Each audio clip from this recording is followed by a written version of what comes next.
हाय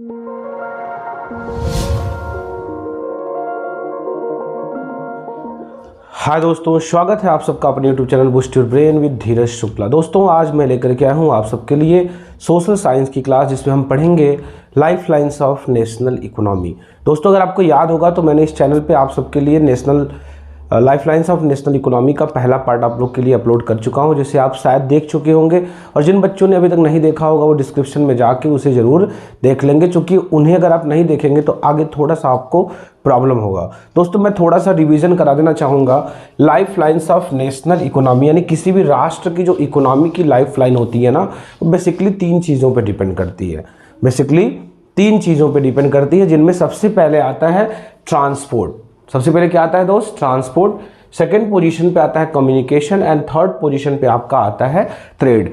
अब ट्रांसपोर्ट का क्या रोल होता है और ट्रांसपोर्ट कितने टाइप्स का होता है, तो आप जानते होंगे कि ट्रांसपोर्ट को डिवाइड किया गया है लैंड ट्रांसपोर्ट,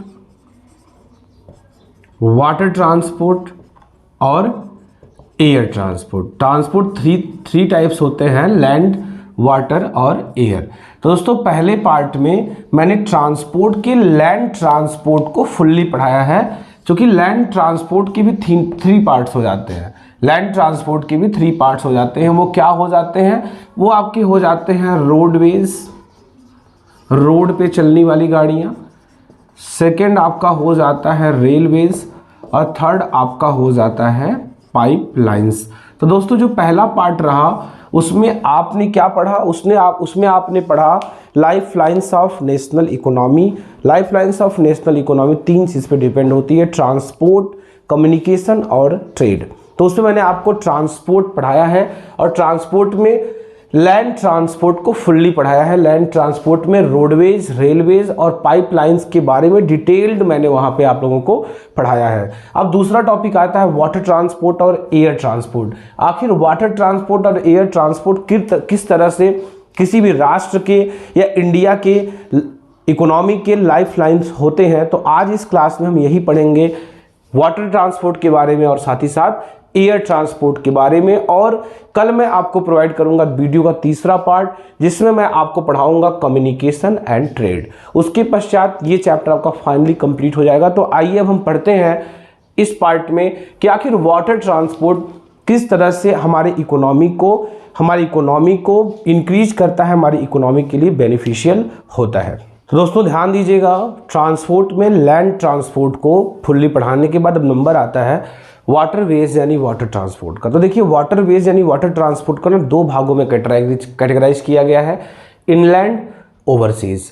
इनलैंड, ओवरसीज ये क्या होते हैं मैं आपको बताऊंगा। फिलहाल आप ध्यान से देखिएगा वाटरवेज क्या होता है, वाटरवेज की क्या क्वालिटी है, वाटरवेज बाकियों से बेहतर है या कहीं कुछ प्रॉब्लम्स है, या वाटरवेज को हमें बढ़ाना चाहिए या नहीं बढ़ाना चाहिए, क्या वाटरवेज इंडिया के लिए सूटेबल है या नहीं है, इन चीज़ों को सब कुछ मैं आपकी इस क्लास में बताने वाला हूँ।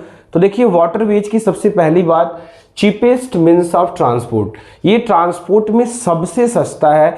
इवन रेलवे से भी ये सस्ता होता है। आपको जानते हैं कि ट्रांसपोर्ट को हम कैसे करते हैं?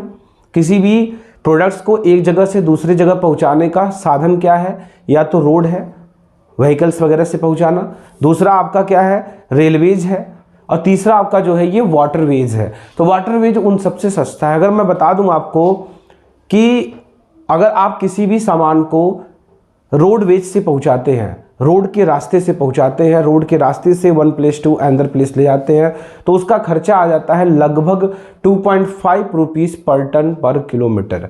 2.5 रुपीज़ पर टन पर किलोमीटर। अगर आप उसी सामान को रेलवे से ले जाते हैं तो जो खर्चा आता है लगभग 1.5 रुपीज़ पर टन पर किलोमीटर। और अगर वहीं आप उन सामान को वाटरवेज से ले जाते हैं तो उसका खर्चा आता है एटलीस्ट लगभग 1.08 पर टन पर किलोमीटर, यानी 1 रुपये के आसपास का। तो आप आंकड़ा लगा लीजिए कि वाटरवेज किस तरह से जो है सस्ता ट्रांसपोर्ट है। दूसरी बात, ये फुल इफिशियंट है, साथ ही साथ इन्वायरमेंट फ्रेंडली है, इन्वायरमेंट के लिए भी अच्छा है, ज़्यादा पॉल्यूशन क्रिएट नहीं करता। साथ ही साथ suitable for carry heavy and bulky loads, इससे आप बहुत बड़े लोड्स को एक प्लेस से दूसरे प्लेस तक ले जा सकते हो। तो ये है हमारे वाटरवेज के एडवांटेज। अगर आपसे कोई पूछेगा वाटरवेज के डिसएडवांटेज क्या है, खैर टॉपिक में है तो नहीं, पर आप बता दीजिएगा कि हर जगह अवेलेबल नहीं है। सबसे पहली बात कि ये हर जगह अवेलेबल नहीं है। दूसरी बात, वाटरवेज के द्वारा हम किसी भी सामान को डोर टू डोर सप्लाई नहीं कर सकते। हम बल्कि सामान, हैवी सामान को एक पोर्ट से दूसरे पोर्ट तक पहुंचा सकते हैं। Then after we have to use the land transport, small vehicles वगैरह का यूज करके हम एक जगह से दूसरी जगह तक सामान को ले जा सकते हैं। ध्यान दीजिएगा। अब वाटरवेज में इनलैंड वाटरवेज क्या होता है, इनलैंड वाटरवेज को ध्यान से पढ़िएगा, ये काफी इंपॉर्टेंट टॉपिक है। इनलैंड वाटरवेज क्या होता है, देखिएगा।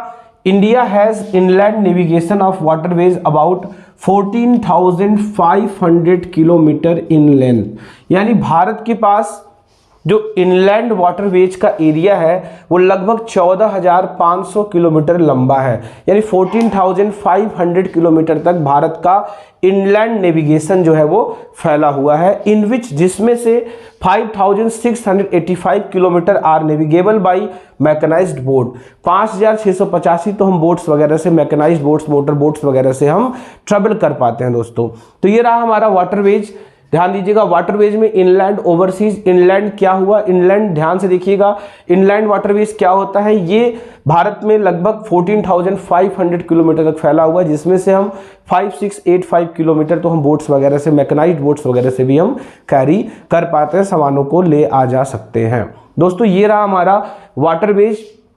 अब मैं आपको बताने वाला हूं कुछ खास नेशनल वाटरवेज के बारे में जो बहुत ही ज़्यादा महत्वपूर्ण है, आपके एग्जाम में उनसे क्वेश्चन आ सकता है। नेशनल वाटरवेज, जैसे आपने पढ़ा था ना लैंड ट्रांसपोर्ट में, आपने पढ़ा था ना, क्या पढ़ा था, नेशनल हाईवेज, ठीक वैसे ही अब मैं आपको पढ़ाऊंगा नेशनल वाटरवेज। वो कौन से नेशनल वाटरवेज हैं जो इंपॉर्टेंट हैं, जिनका नाम काफ़ी महत्वपूर्ण है, जिनके बारे में जानना समझना आपके लिए बेहद ज़रूरी है। आइए देखते हैं। तो फ्रेंड्स आइए देखते हैं कुछ महत्वपूर्ण वाटरवेज के बारे में, जिसमें सबसे पहला नाम आता है NW1, यानी कि नेशनल वाटरवेज 1। ध्यान दीजिएगा, ये नेशनल वाटरवेज 1 बहुत ही इंपॉर्टेंट है। क्लास 10th की एग्जामिनेशन के साथ साथ बहुत सारे कंपटीशन एग्जाम में भी यहाँ से क्वेश्चन आते हुए दिखे हैं। तो नेशनल वाटरवेज 1 है जो कि फैला हुआ है इलाहाबाद टू हल्दिया, इलाहाबाद टू हल्दिया। ध्यान दीजिएगा, जो ये हल्दिया प्लेस है ये कोलकाता में है, इलाहाबाद टू हल्दिया में फैला हुआ है ये, और इलाहाबाद को प्रयागराज के नाम से भी जाना जा रहा है, आप तो जानते ही हैं। साथ ही साथ अगर बात करें डिस्टेंस की तो ये 1620 किलोमीटर दूर, इतना बड़ा लंबा ये आपका जो है ये डिस्टेंस है।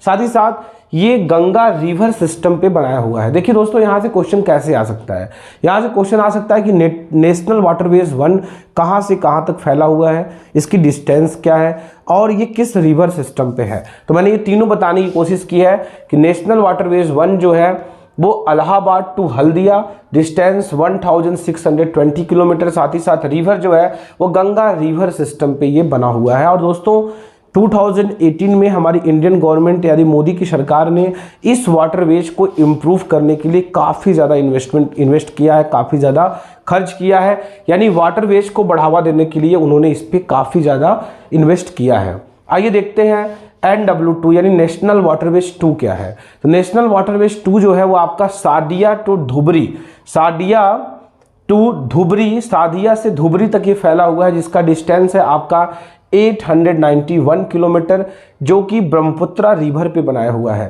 ध्यान से देखिएगा, रिवर ब्रह्मपुत्रा, डिस्टेंस 891 और लोकेशन है सादिया टू धुबरी, सादिया से धुबरी तक ये फैला हुआ है। साथ साथ हम बात करेंगे नेशनल वाटरवेज 3 के बारे में। नेशनल वाटरवेज 3 जो है ना, ये वेस्ट कोस्ट कैनल इन केरला, ये वेस्ट कोस्ट कैनल इन केरला, केरला में वेस्ट कोस्ट कैनल पे इसकी लोकेशन है। साथ साथ अगर बात करूं इसकी डिस्टेंस की तो ये है 205 किलोमीटर। और अगर मैं बात करूं कि किस सिस्टम पे है, किस वाटर सिस्टम पे है, तो बता दूं कि वाटर सिस्टम मतलब ऐसा नहीं कि सिर्फ नदी और समुद्र, नदी के साथ साथ ये कैनल्स वगैरह, लेक्स वगैरह में भी ये बनाए जाते हैं, जिन पे आपका आ जाएगा कोट्टापुरम कोमान उद्योग मंडल एंड चंपाकारा कैनल्स। ये जो है नेशनल वाटरवेज 10 यानी जो केरला में है, ये क्या है थोड़ा ध्यान दीजिएगा, ये कोट्टापुरम कोमान उद्योग मंडल एंड चंपाकारा कैनल्स पे ये बनाया हुआ है, जिसकी डिस्टेंस कितनी है 205 किलोमीटर है। और ये नेशनल वाटरवेज बेसिकली कहाँ पे है, ये आपका केरला में है। वेस्ट कोस्ट कैनल पर। तो आइए देखते हैं कुछ और वाटरवेज जो कि इंपॉर्टेंट है, जिनका नाम काफ़ी ज़्यादा इंपॉर्टेंस की लिस्ट में यहाँ से क्वेश्चन भी आ सकते हैं। आइए उनको देखते हैं और समझते हैं। तो फ्रेंड्स आइए देखते हैं कुछ और वाटरवेज। NW4 यानी कि नेशनल वाटरवेज 4, ध्यान से देखिएगा, parts of Krishna and Godavari river. ये जो NW4 है ये कहाँ है? कृष्णा और गोदावरी नदी के पार्ट्स पे है, along with Kakinada Puducherry stretch of canal, जो कि काकीनाडा पुडुचेरी कैनल तक स्ट्रेच यानी कि फैला हुआ है, जिसका डिस्टेंस कितना है? 1078 किलोमीटर। 1078 किलोमीटर ये क्या है? हमारा NW4 है। आते हैं NW5 की ओर। NW5 हमारा क्या है? Parts of Brahmani river along with Matai river delta channel of Mahanadi and Brahmani rivers and east coast canal. ये इन नदियों में, इन रिवर सिस्टम में फैला हुआ है, जिसकी डिस्टेंस कितनी है? 585 किलोमीटर। ध्यान दीजिएगा, यहाँ कुछ बड़े और थोड़े से नए नाम आ रहे हैं, तो इन्हें लिख करके अगर आप 2-4 में प्रैक्टिस करेंगे तो ये नाम आपको याद हो जाएंगे, कोई बहुत बड़ा इशू नहीं है। तो नेशनल वाटरवेज 1 to 5 मैंने आपको एक्सप्लेन किया।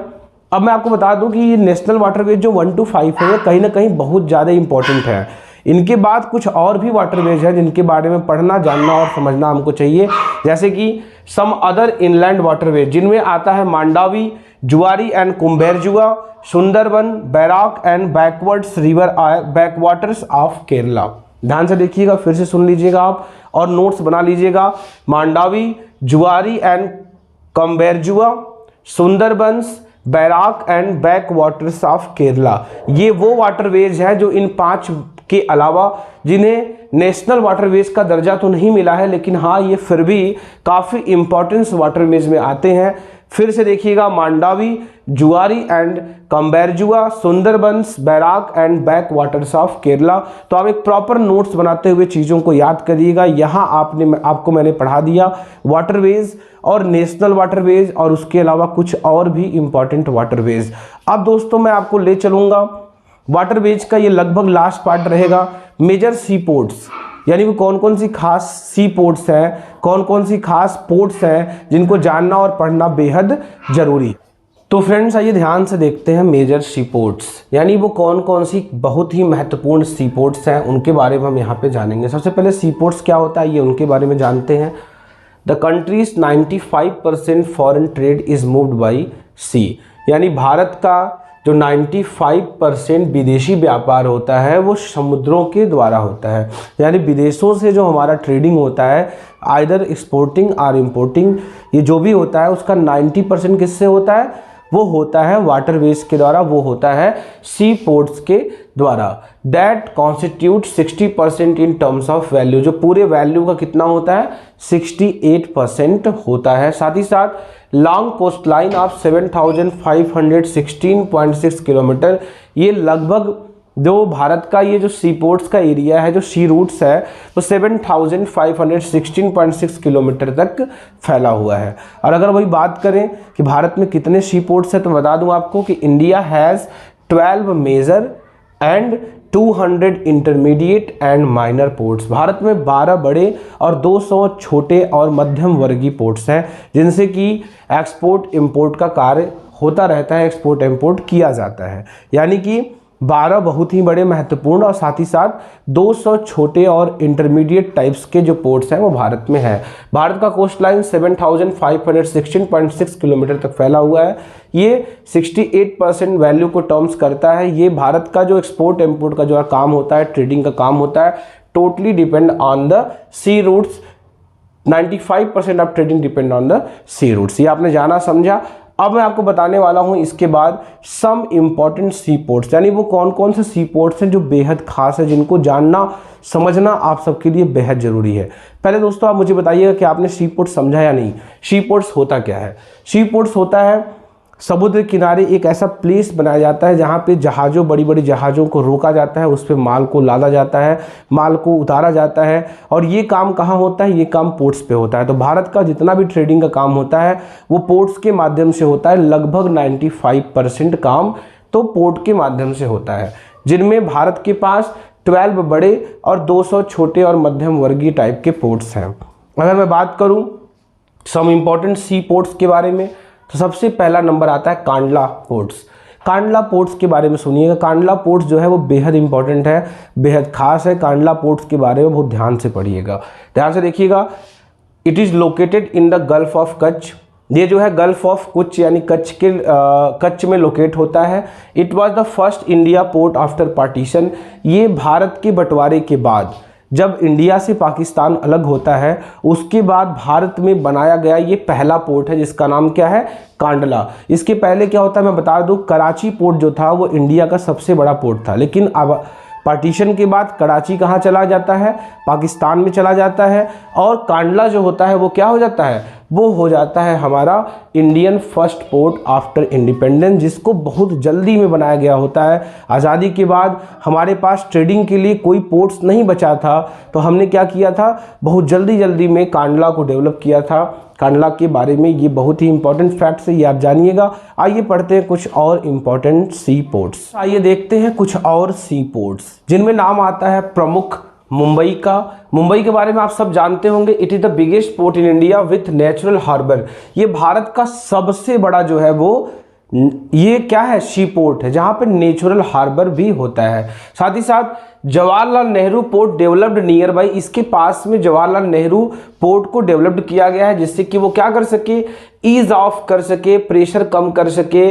किसका, मुंबई पोर्ट का। जो मुंबई पोर्ट पे ज़्यादा भीड़ हो जाती है, ज़्यादा प्रॉब्लम्स हो जाते हैं, उनको ईज ऑफ करने के लिए, उनको थोड़ा सा आसान बनाने के लिए मुंबई के बगल में पास में जवाहरलाल नेहरू पोर्ट को भी डेवलप्ड किया गया है। नेक्स्ट हम आते हैं, ये हमारा है मोरमुगाओ। ये हमारा गोवा में होता है। इसमें क्या होता है, it is the premier iron ore exporting port in India. ये भारत में आयरन ओर को एक्सपोर्ट करने के लिए सबसे बड़ा पोर्ट माना जाता है। This port account for about 50% of Indians iron ore are export. Bharat के जितने भी आयरन ओर एक्सपोर्ट होते हैं, जितने भी आयरन ओर एक्सपोर्ट होते हैं, बाहर को जाते हैं, विदेशों को जाते हैं, उनमें से 50% जो है वो मोरमुगाओ गोवा पोर्ट से ही होके जाता है। नेक्स्ट हमारा है न्यू मैंगलोर। न्यू मैंगलोर के बारे में ध्यान दीजिएगा। It is located in Karnataka. ये कर्नाटका में है। मैंगलोर, बैंगलोर नाम सुना होगा आपने, बैंगलोर कर्नाटका, ऐसे याद रहेगा आपको।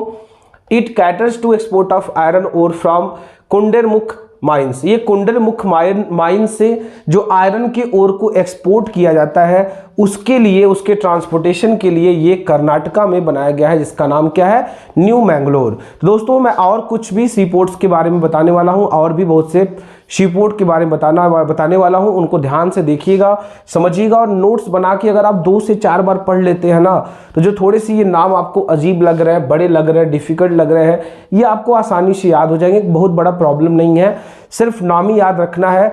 जैसे कि पहला मैंने बताया कि वो क्यों पार्टीशन के बाद जल्दी से डेवलप किया गया, उसका रीज़न क्या था। मुंबई जवाहरलाल नेहरू के बारे में मैंने रिलेट करके बताया। मोरमुगाओ ये गोवा में आपका है, गाँव गोवा, ध्यान रखिए गाँव गोवा में है, और इसका काम क्या है, आयरन ओर को एक्सपोर्ट करना। ये लगभग 50% आयरन ओर को एक्सपोर्ट करता है। वही न्यू मैंगलोर जो है ये आपका कहाँ पे है, बैंगलोर ये सब याद आ रहा है, तो बैंगलोर कर्नाटका। और इसका काम होता है कुंडरमुख माइन से आयरन ओर को एक्सपोर्ट करने से जो बनता है उसको ट्रांसपोर्टेशन के लिए हम यूज करते हैं न्यू मैंगलोर पोर्ट का। आते हैं कुछ और पोर्ट्स की तरफ जो बेहद इंपॉर्टेंट। तो हाय फ्रेंड्स, आइए देखते हैं कुछ और पोर्ट्स जिनमें नाम है कोची। कोची क्या है, ध्यान दीजिएगा। It is the extreme south western port. ध्यान दीजिएगा, साउथ, नॉर्थ, साउथ नीचे होता है और वेस्ट इधर होता है, तो साउथ वेस्टर्न पोर्ट यानी ये यहाँ कहीं होता है। It is the extreme south western port located at the interest of lagoon with natural harbour, जो एक नेचुरल हार्बर के साथ होता है। ध्यान से देखिएगा, अगर आपको डायरेक्शन के बारे में थोड़ा भी सेंस होगा तो आप जानते होंगे ये नॉर्थ, साउथ, ईस्ट और वेस्ट होता है। तो ये आपका है साउथ वेस्टर्न पोर्ट, साउथ और वेस्टर्न पोर्ट यानी ये यहाँ कहीं पे बनाया जाता है, ठीक है, जिसके पास भी एक नेचुरल हार्बर होता है। नेक्स्ट ट्यूटिकोरिन। ट्यूटिकोरिन क्या है, ध्यान दीजिएगा। It is located in Tamil Nadu. T for Tutee करके आप समझ लेगा, ट्यूटी से तमिलनाडु है। It is located in Tamil Nadu. It is the extreme south eastern port, यानी ये साउथ ईस्टर्न पोर्ट में ट्यूटिकोरिन यहाँ कहीं होता है, साउथ ईस्टर्न पोर्ट में होता है। इसके पास भी नेचुरल हार्बर एंड हिंटरलैंड होता है। ध्यान दीजिएगा, it caters cargos to Maldives, Sri Lanka etcetera. ये कार्गोस को ट्रांसपोर्ट करता है कहाँ पे, मालदीव्स और श्रीलंका वगैरह में इस पोर्ट का सीन आपने चेन्नई एक्सप्रेस मूवी में देखा होगा, जहाँ पे शाहरुख खान वगैरह होते हैं ना, जहाँ पे देखा होगा आपने मूवीज में। तो जो उसमें सीन दिखाया गया है वो इसी का दिखाया गया है, इसी पोर्ट का सीन दिखाया गया है। नेक्स्ट हमारा है चेन्नई। चेन्नई के बारे में जानिएगा। It is oldest artificial port ranking next to Mumbai in terms of cargo volume of trade. ध्यान दीजिएगा, सबसे पुराना तो क्या है, पहला जो मैंने आपको पढ़ाया था, पहला जैसे आज़ादी के बाद, पार्टीशन के बाद बनाया गया था। लेकिन अगर मैं बात करूं आर्टिफिशियल पोर्ट में, जो कि मुंबई के बाद है, जिसका नाम किस लिए होता है, कार्गो के ट्रांसपोर्टेशन के लिए होता है, तो उनमें मुंबई के बाद जो सबसे पुराना है उसका नाम क्या है, चेन्नई है। किस लिए है, ये ओल्डेस्ट आर्टिफिशियल पोर्ट है, इसका नंबर मुंबई के बाद आता है। फॉर किस लिए, फॉर कार्गो ट्रांसपोर्टेशन, कार्गो के ट्रांसपोर्टेशन के लिए इसका नाम आता है आफ्टर मुंबई। अब कुछ और पोर्ट्स हैं जिनके बारे में बताने वाला हूं, आप एक एक करके सबका नोट्स बनाइएगा, सबको ध्यान से पढ़िएगा।